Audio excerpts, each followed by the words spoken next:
Per me la lingua corsa deve essere modernità. Quando è che voi avete imparato a parlare corso? Questa è una questione difficile perché mi pare che abbia inteso parlare corso ascoltando cantare. In casa mia, babbo e mamma parlano di corso, ma non conosco che parlano in francese, come per parecchi e mi pare che poco a poco ho imparato a parlare corso in capo e dopo in televisione sono riuscito a fare sorta sul corso del mio capo e a esprimermi. Tanto posso dire che il corso è diventata la mia lingua. Quando la dublate a lingua corsa? Non posso mica dire che la dopo tutti i giorni, che la dopo in cliente anche qui nel mio lavoro a France 3. Mi pare che spesso mi vedo che la dopo quando penso, infatti. Io ho imparato a parlare francese prima di tutto, è un corso di un gruppo, dunque faccio che i miei riflessi sono piuttosto in francese.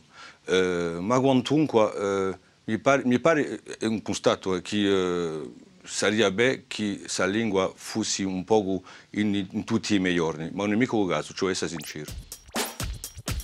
Chi rappresenta per voi la lingua corsa?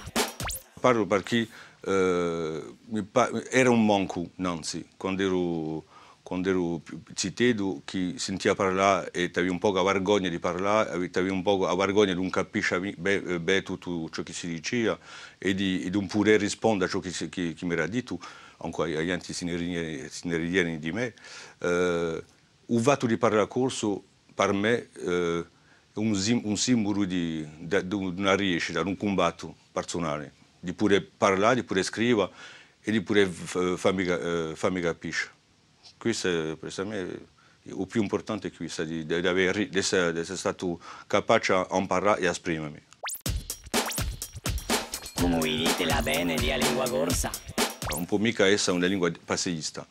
Mi pare che sommo si rendi conto che una lingua un po' mica, si può mica limitare a parlare di ciò che è stato fatto innanzi, da ruralità o di aspetti particolari da società, ma al contrario che sia capace di esprimere tutta, in generale, la globalità della società, la tecnologia, la politica, la cultura, che ne so, se può parlare di tutto, tanto può pretendere una vena.